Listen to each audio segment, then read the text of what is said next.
buat ulang kaji, awak boleh tengok pada link yang cikgu share. Link yang cikgu share YouTube tu, yang video-video cikgu ada di situ ya. Okey kelas, jadi sekarang semua orang buka buku teks muka surat 190. Kalau boleh nampak gambar bukit, ada orang naik basikal. Okey, perhatikan gambar di bawah. Kawasan mana yang dikatakan curam? Kalau ikut semua curam, tapi yang mana yang lebih curam pada awak? A, B, E ke F. A, B, C, D, E, F ataupun C, D. Okey, siapa? Awak rasa apa?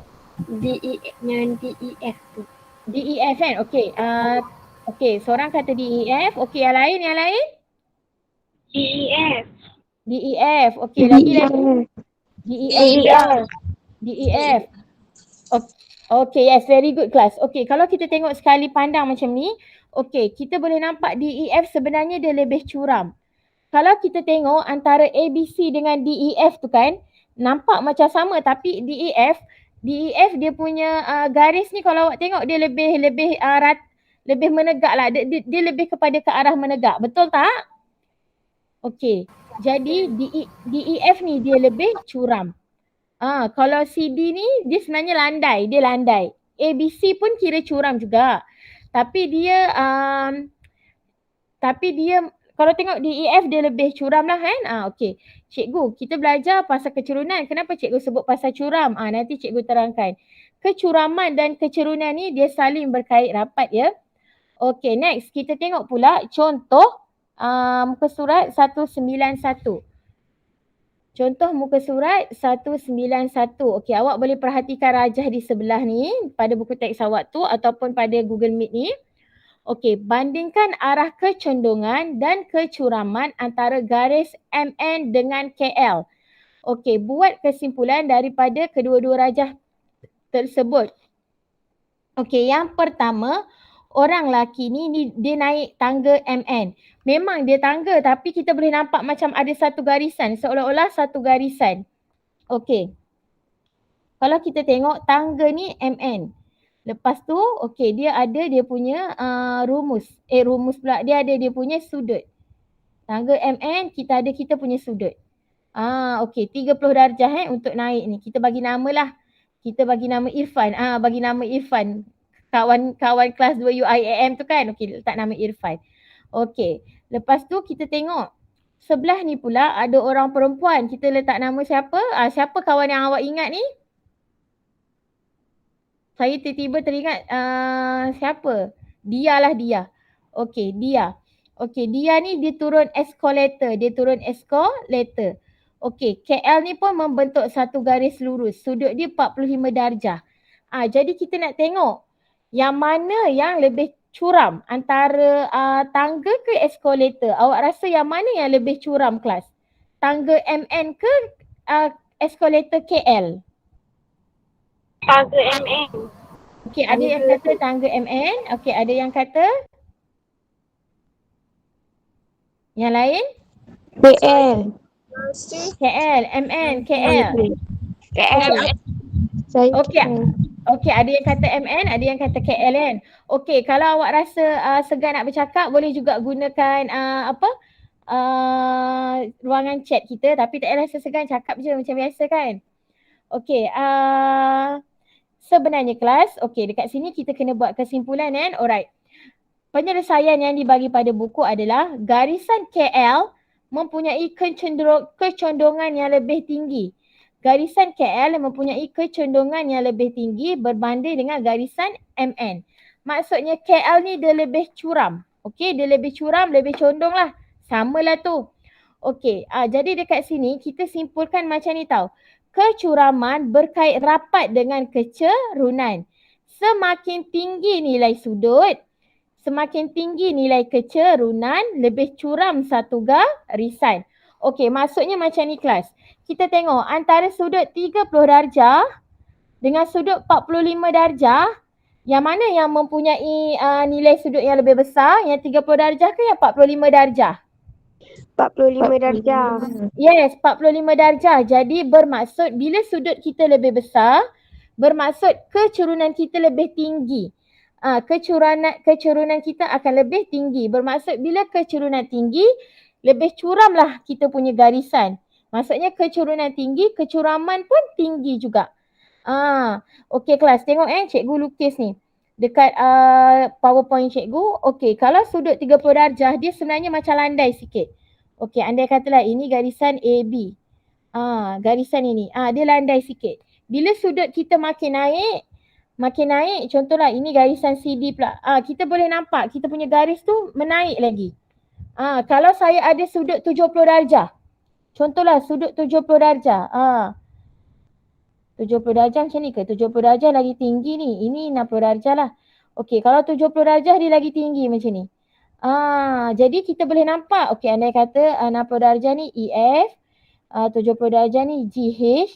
Kita boleh nampak yang 70 darjah ni dia lebih cerun. Kecerunan dia lebih tinggi. Jadi kecuraman dia pun lebih tinggi. Kecuraman dia. Okey, boleh ke ni kelas? Boleh. Boleh Okey, maksudnya macam ni tau. Rumusan yang kita dapat daripada situasi ini. Yang pertama, apabila nilai sudut lebih tinggi, kita punya kecerunan pun akan lebih tinggi. Nanti kita boleh kira berapa kecerunan kita. Dan of course lah bila kecerunan lebih tinggi, lebih curamlah kita punya satu garisan tu. Ataupun kecuraman kita pun makin tinggi. Okey, boleh kelas? Boleh. Okey, boleh Okey, kita teruskan dengan ini yang penting ni. Okey, ni boleh tengok juga pada muka surat 191. Okey, selama ni kita baru belajar je, cakap-cakap je kecerunan. Apa itu kecerunan? Okey. Apa itu kecerunan kelas? Okey. Kecerunan ialah nisbah jarak mencancang. Jarak mencancang adalah yang menegak yang Y lah. Kalau dalam kita punya graf tu yang Y. Kepada jarak mengufuk. Melintang yang X lah. Okey, jadi kalau kita tengok ada dua orang budak-budak ni, dia main gelongso. Okey, ada garisan A ke C, Okey, dia dah kata tegak dia 2 meter, melintang dia 3 meter. Okey, kita nak kira dia punya kecerunan.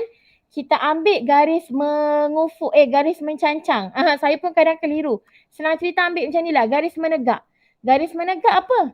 Garis menegak kita 2 meter. Jadi 2. Okey, perkan dengan garis yang melintang kita. Garis yang melintang berapa? 3. Jadilah kecerunan AC sama dengan 2/3. Kecerunan dia tak ada unit. Itulah dia. Dia satu perkataan. Satu ni lah satu nombor. Itu kecerunan. Dia tak ada unit kalau ada pun mungkin 2/3 unit. Macam tu je lah. Tapi dia tak ada unit spesifik. Tak ada macam yang pecutan kita belajar minggu lepas. KMJ kuasa 2 tak ada. Dia hanya nombor. Okey, kita tengok pula situasi ini. Kita tengok. Okey, yang ini awak boleh tengok juga buku teks awak muka surat 192. Muka surat 192. Okey, gambar rajah A dan B. Alright, nyatakan kecerunan garis PQ dan garis BC. Okey kelas, jom kita tengok kecerunan PQ. Okey, ingat kecerunan PQ. Okey, kecerunan PQ, ingat dia garis yang menegak perkan dengan garis yang melintang. Okey, kita kira berapa kotak ada. Alright, siapa yang boleh kongsikan jawapan berapa kotak daripada P nak pergi bawah ni? 4/3. Okey, yes. Very good Najah. 4/3. Okey, semua orang dapat tak kecerunan PQ sama dengan 4/3? Dapat. Dapat Okey, mana dapat 4? Kita kira tepi ni. 1, 2, 3, 4. Okey, mana dapat 3? Kita kira yang bawah ni. 1, 2, 3. Okey. Terima kasih Najah. Sharekan jawapan dan cikgu harap yang lain-lain pun dapat jawapan yang sama. 4/3. Okey, next. Kecerunan BC. Siapa nak sharekan jawapan kecerunan BC? 2/3. 2/3. Alright, 2/3. Okey, terima kasih. Fatin dan juga suara siapa tu? Yaya ke? Yaya ke siapa tadi tu? Suara siapa? Suara Yaya. Yaya kan?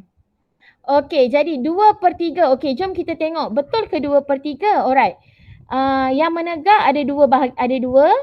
Yang melintang ada 1, 2, 3. Okay, yes, very good class. Jadi 2/3.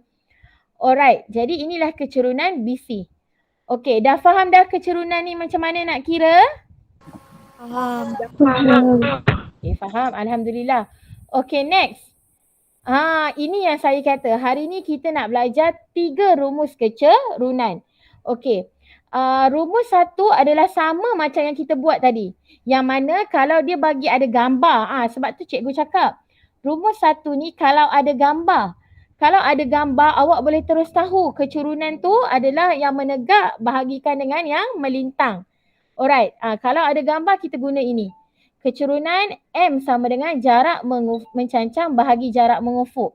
Okey, suka juga cikgu nak ingatkan kecerunan kita pun diwakili dengan M. Jadi kalau cikgu cakap M sama dengan 4/3 ataupun M sama dengan 2/3.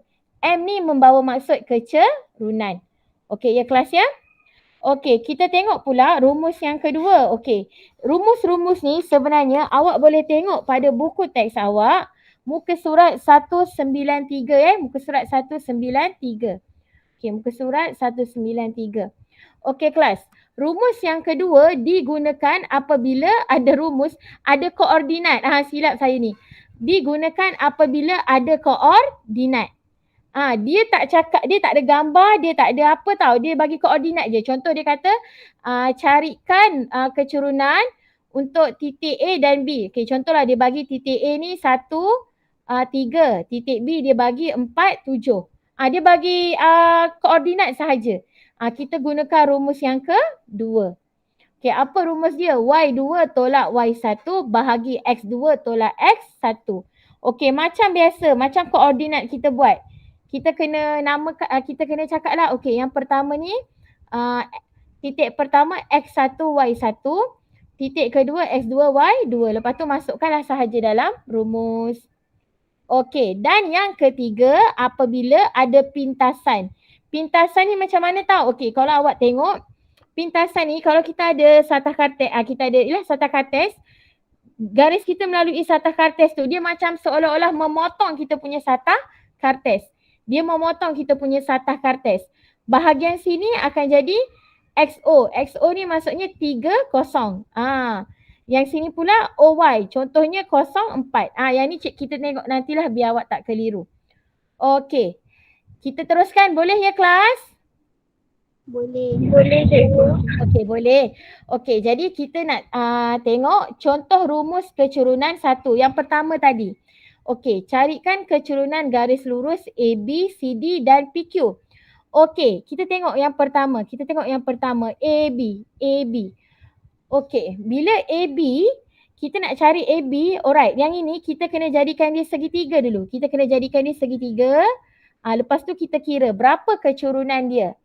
Kita jadikan dia segitiga sudut tegak, baru kita boleh kira yang menegak dengan yang melintang, mencancang dan mengufuk. Okey, siapa boleh sharekan jawapan untuk kecerunan AB? Dapat berapa? 3/3 cikgu. Okey, yes. Jawapannya adalah 3/3. 3/3 ataupun sama dengan 1. Jadi kita punya kecerunan untuk AB adalah 1. Okey, boleh kelas? Boleh. Boleh. Senang je kan kecerunan ni sebenarnya. Okey, next. Carikan kecerunan garis lurus CD. Okey, saya akan tulis macam ni tau. MCD. Awak jangan pelik cikgu, mana datang M? M ni bermaksud kecerunan. Kita malas nak tulis kecerunan perkataan kecerunan lambat. Matematik ni kita suka guna simbol. Jadi kita tulis MCD. M ni membawa maksud kecerunan. Okey, siapa pula nak share? Apakah kecerunan CD? Kita jadikan ni segitiga dulu. Okey, apa kecerunan CD?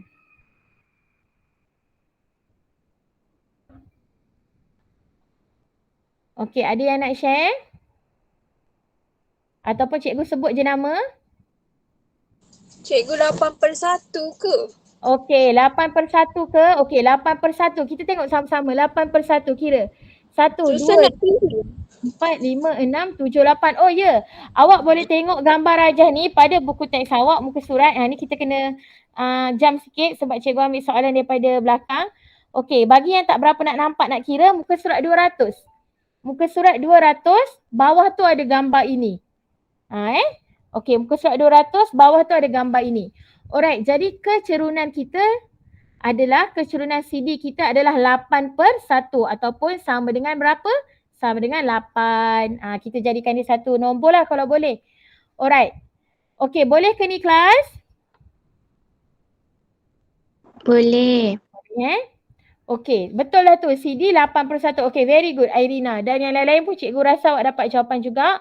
Okey, last one. Okey, siapa boleh sharekan kecerunan PQ?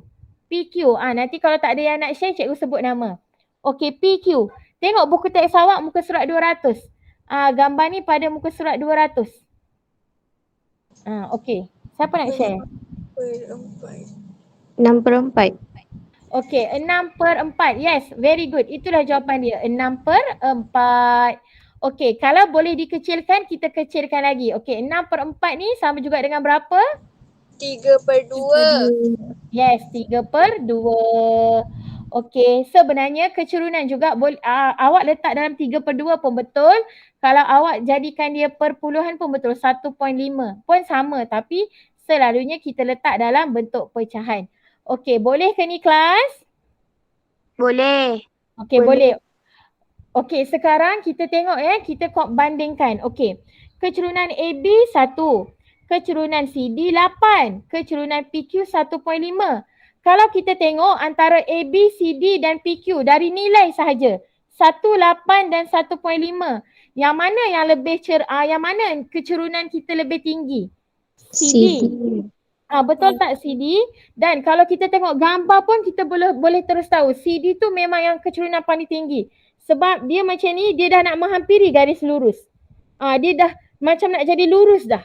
Jadi kita boleh nampaklah daripada gambar dan juga daripada nilai kecerunan bahawa apabila garisan kita tu hampir menghampiri garis lurus, dia lebih cerun, lebih curam. Okey, boleh ikut cikgu untuk rumus yang pertama? Boleh. Okey, kita teruskan kepada rumus yang kedua. Okey, ini saya kata kalau dia tak ada bagi gambar, kita kena tengok situasi tau. Kalau ada bagi gambar, awak boleh terus tengok daripada gambar. Kalau dia bagi koordinat, kita kena guna rumus yang kedua. Rumus kedua yang mana yang ni? Yang kecerunan sama dengan Y2 tolak Y1 bahagi X2 tolak X1. Okey, jom kita tengok dekat sini. M sama dengan Y2 tolak Y1 bahagi X2 tolak X1. Okey, kita ada AB, koordinat AB. Dia kata tentukan kecerunan bagi 31 dan B67. Okey, macam biasa, A kita ni adalah X1, Y1. B kita adalah X2, Y2. Lepas tu kita masukkan dalam rumus. Okey, Y2. Okey, berapa Y2 kelas? 7. 7. Okey, tolak Y1 berapa? 1. 1. Okey, X2 kita berapa? 6. 6. Tolak X1 kita berapa? 3. 3. Okey, saya tak cukup ruang tapi kalau awak buat ke bawah lah bagi cantik sikit. Okey, jadi 7 tolak 1 dapat 6. 6 tolak 3 dapat 3. Ruang cikgu tak cukup ni, saya buat ke sini. Okey, 6/3. Okey, kalau boleh dikecilkan, kita kecilkan lagi lah. Jadi 6/3 dapat berapa kelas? 2/1. 2/1. Okey, 2/1 anggaplah macam 2. Jadi kecerunan untuk AB adalah 2. Okey, boleh ikut cikgu? Boleh. Boleh, senang je kan? Okey, next. Okey, next. Okey. Okey, B. Kita tengok PQ. Cari kecerunan bagi PQ. 4, -1 dan juga 3, 5.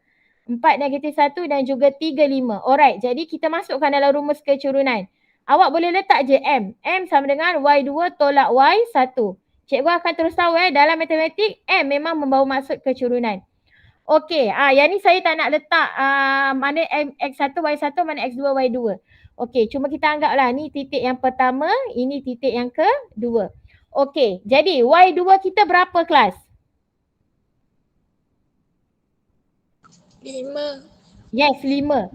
Bila titik yang kedua tu of course lah X2 Y2. Yang ini pula of course lah X1 Y1. Okey, jadi 5 tolak berapa tu Y1 kita? 1. 1. Negatif 1. Tolak negatif 1. Tolak negatif 1. Jangan lupa negatif Terima kasih bagi yang sebut negatif tu. Okey, bahagi dengan X2 kita berapa kelas? 3. 3 tolak 4. 4. Okey, jadi kita pun kira. Okey, 5 negatif 1 akan dapat 6. Okey, 3 tolak 4 akan dapat negatif 1. 6 bahagi negatif 1 bermaksud negatif 6. Okey, jadi kecurunan kita adalah negatif 6. Okey, cikgu boleh ke dapat nilai negatif? Boleh. Yang itu kita akan bincang pada topik seterusnya. Kalau kecurunan kita positif bermaksud garisan kita menghala ke kanan. Ini kecurunan positif. Kalau kecurunan kita negatif ada negatif ni, bermaksud graf kita dia menghala ke kiri. Kecurunan negatif. Okey, itulah dia. Alright, jadi boleh ingat rumus satu tadi yang macam ni kalau ada dibagi gambar.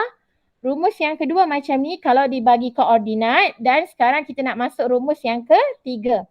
Okey, rumus yang ketiga ni melibatkan pintasan. Saya rasa kita tak berapa nak belajar lagi pintasan ni. Ini baru nak tengok lah. Okey. Pintasan ni kelas, maksud dia macam ni tau. Ni.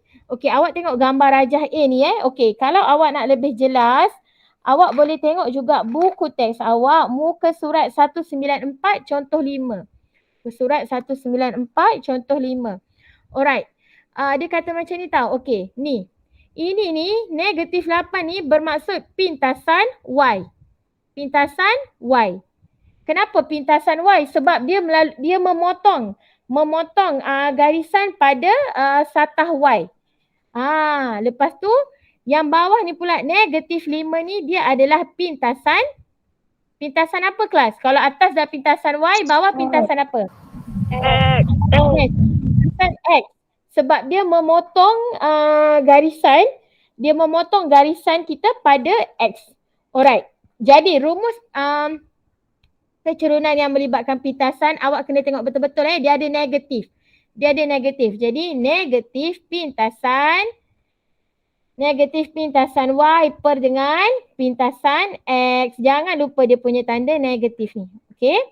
Jadinya negatif pintasan Y. Okey, pintasan Y kita berapa ni kelas? Negatif 8. Pintasan Y Najah. Negatif 8 tu betul, tapi cuba tengok ada negatif ke tak ada negatif? Oh, 8.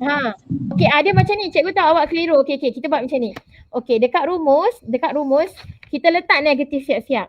Jadi kalau ditanya pintasan Y, kita tinggal tengok pintasan Y kita adalah 8. Jadi negatif tu memang ada dekat rumus lah. Jadi 8 per, okey, apa pintasan X kita? Negatif 5. Negatif 5. Baru kita tulis macam tu. Lepas tu jawapan kecurunan kita akan jadi macam ni tau. Ini kan negatif, betul tak? Betul. Negatif jumpa negatif akan jadi apa? Positif. Positif. Jadi jawapan akhir kita adalah positif 8 per 5. Okey, boleh ke kelas? Boleh. Apa dia? Cikgu apa dia? List tambah tu ke? Tambah. Okey. Awak nak letak simbol awak nak letak simbol tambah boleh, tak nak letak simbol tambah pun boleh. Okey, boleh ni? Boleh. Boleh Okey kelas. Boleh saya teruskan dengan contoh yang B untuk contoh yang pintasan? Boleh. Boleh Okey. Alright Okey, kita tengok. Okey, yang ni saya cuba awak try. Okey, kita tulis dulu tau. Bila macam ni kita kena tulis dia punya rumus. Biar senang kita faham. Biar kita tahu nak masukkan apa. Jadi kecurunan adalah negatif pintasan Y bahagi pintasan X. Okey, yang cikgu ni bukan negatif tau. Ini lebih kepada Ini lebih kepada pintasan Y. Macam tu lah, tapi dia bukan negatif. Dia nak cakap pintasan Y. Kita ada dia punya garis lah. Okey, jadi kita pun masukkan sama dengan negatif. Negatif masukkan dulu. Okey, apa pintasan Y kita tu kelas? 4. 4. 4. Okey, apa pintasan X kita tu? 3. 3. Okey, jadi jawapan kita negatif 4/3. Inilah kita punya kecurunan. Senang je, betul tak? Senang ke susah? Senang. Senang je, cuma kadang kita kena tengok apa situasi dia. Okey, ni yang cikgu nak cakap. Okey, yang ini kita dapat nilai negatif 4/3 kecurunan kita. Dia ke bawah. Dia macam jatuh ke bawah. Dia menghala ke kanan lah. Dia macam jatuh turun ke bawah. Kalau tadi yang ini, garisan kita yang pertama tadi kita dapat pintasan 8/5 kan tanda positif kan? Dia naik ke atas macam tu. Itu beza kecurunan positif dan juga negatif. Okey. Jadi kita ada masa, itulah yang kita dah belajar. Jadi inilah dia. Saya buat rumusan, rumus-rumus kita dah belajar. Rumus yang pertama kalau ada gambar. Rumus yang kedua kalau dibagi koordinat sahaja. Dan rumus yang ketiga kalau ada pintasan. Okey, boleh ikut cikgu ni kelas pelajaran hari ini?